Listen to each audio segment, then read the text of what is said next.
నమస్కారం. Technical teacher certificate కోసం శిక్షణ పొందుతున్న కాబోయే ఉపాధ్యాయులందరికీ ఈ ప్రత్యేకమైన వివరణాత్మక సెషన్కు స్వాగతం.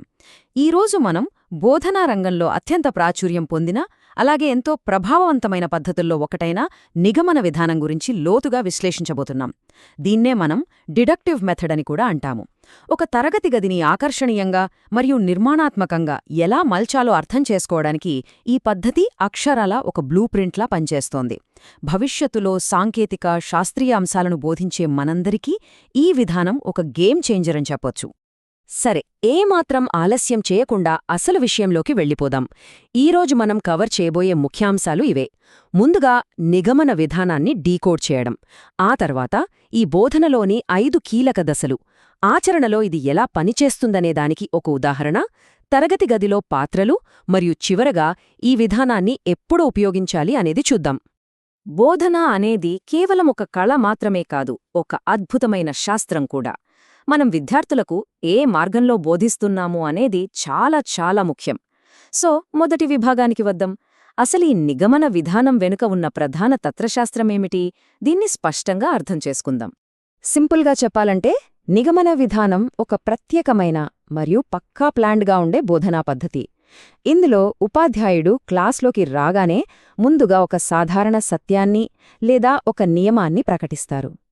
ఆ తర్వాత ఆ నియమం ఎలా పనిచేస్తుందో నిరూపించడానికి నిర్దిష్టమైన, ప్రత్యేకమైన ఉదాహరణలనిస్తారు. ఇక్కడ సమాచారం ఎలా ఫ్లో అవుతుందో గమనించారా? సరిగ్గా సాధారణ నుండి ప్రత్యేకత వైపు. అంటే విశాలమైన రూల్స్ నుండి మొదలై చిన్న చిన్న ఉదాహరణల ద్వారా దాన్ని రుజువు చేయడమే ఈ పద్ధతి యొక్క అసలు ఉద్దేశం.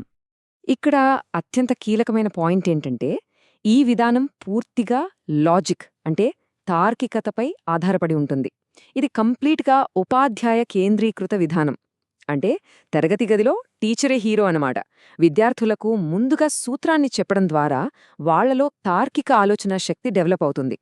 ముఖ్యంగా ఖచ్చితమైన నియమాలు మరియు ఫార్ములాలు ఉంటే టెక్నికల్ సబ్జెక్టులకు ఈ పద్ధతి అద్భుతంగా సెట్ అవుతుంది. థియరీ బాగానే అర్థం చేసుకున్నాం. మరి దీన్ని తరగతి గదిలో ఆచరణలో ఎలా పెట్టాలి? ఒక పాఠం ఎలా సాగుతుంది? ఇప్పుడు ఆ ప్రాక్టికల్ అమలులోకి ప్రవేశిద్దాం. ఒక క్లాస్ రూంలో ఈ నిగమన విధానాన్ని పర్ఫెక్ట్గా వాడాలంటే మనం 5 స్పష్టమైన దశల గుండా వెళ్ళాలి. మొదటిది నియమాన్ని చెప్పడం, అంటే సాధారణ సూత్రం ప్రస్తావన. రెండోది ఆ నియమాన్ని స్పష్టంగా వివరించడం. మూడోది అన్వయము, అంటే ఆ నియమాన్ని ఒక సిచ్యువేషన్కి అప్లై చేయడం. నాల్గవది తగిన ఉదాహరణలు మరియు చిత్రాలతో దాన్ని సపోర్ట్ చేయడం. చివరగా 5వది నిర్ధారణ. ఉదాహరణల ద్వారా విద్యార్థులు ఆ నియమాన్ని యాక్సెప్ట్ చేసి అర్థం చేసుకునే ఫైనల్ కంక్లూజన్ అన్నమాట. ఇప్పుడు స్క్రీన్ మీద కనిపిస్తున్న ఈ రేఖాచిత్రాన్ని చూడండి. ఒక బ్లాక్ బోర్డ్పై ఈ ఆలోచనా ప్రవాహం ఎంత అద్భుతంగా ఉంటుందో ఇది స్పష్టంగా వివరిస్తోంది. పైన ఒక సాధారణ సూత్రం అనే ఐడియాతో మొదలై అది అన్వయం ద్వారా ప్రవహించి ప్రత్యేక ఉదాహరణల వరకు చేరుకుని ఫైనల్గా ఒక దృఢమైన కన్క్లూజన్కి ఎలా వస్తుందో గమనించవచ్చు. ఇదొక పర్ఫెక్ట్ లాజికల్ ఫ్లో అండి. ఈ 5 దశలు వినడానికి చాలా ఆసక్తికరంగా ఉన్నాయి కదా, కానీ ఇవన్నీ రియల్ వరల్డ్లో ఎలా పనిచేస్తాయో ఒక వాస్తవ శాస్త్రీయ ఉదాహరణ ద్వారా మనం చూద్దాం. అప్పుడే ఈ కాన్సెప్ట్ మన బుర్రలో గట్టిగా రిజిస్టర్ అవుతుంది. ఒక సైన్స్ క్లాస్ జరుగుతుంది అనుకుందాం. అందులో ముందుగా అన్ని లోహాలు విద్యుత్కు మంచి వాహకాలు అనే సాధారణ సూత్రాన్ని బోర్డు మీద రాసి ప్రకటిస్తారు. ఆ తర్వాత రాగి, అల్యూమినియం, వెండి లాంటి స్పెసిఫిక్ లోహాలను ఉదాహరణలుగా తీసుకుని వాటి గుండా కరెంటు ఎలా పాస్ అవుతుందో వివరిస్తారు. ఫైనల్గా ఈ ఉదాహరణల ఆధారంగా ముందు చెప్పిన సూత్రం 100% నిజమని నిర్ధారణకు వస్తారు.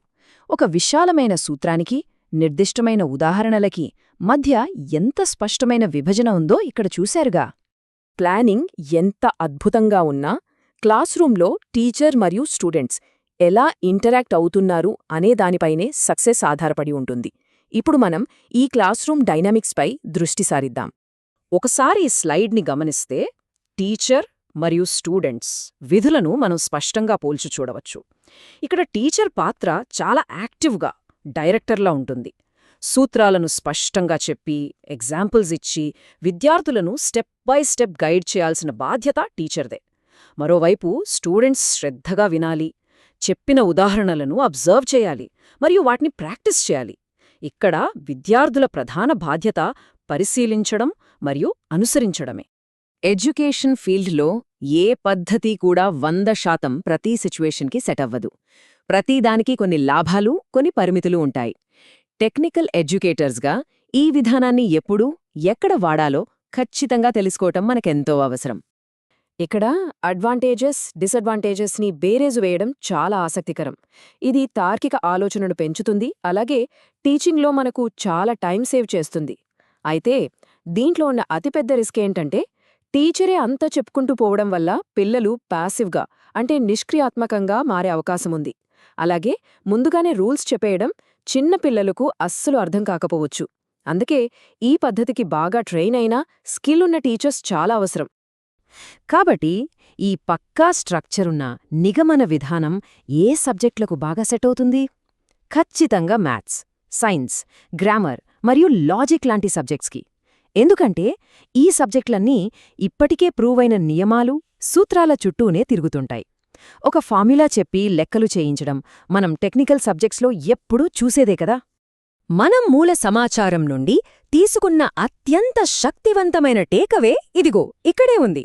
నిగమన విధానం విద్యార్థులలో తార్కికత, అవగాహన మరియు క్రమశిక్షణను పెంపొందిస్తుంది. టెక్నికల్ టీచర్స్గా మనం ఈ విధానాన్ని మాస్టర్ చేయడం వెనుక ఉన్న ఫైనల్ గోల్ ఇదే.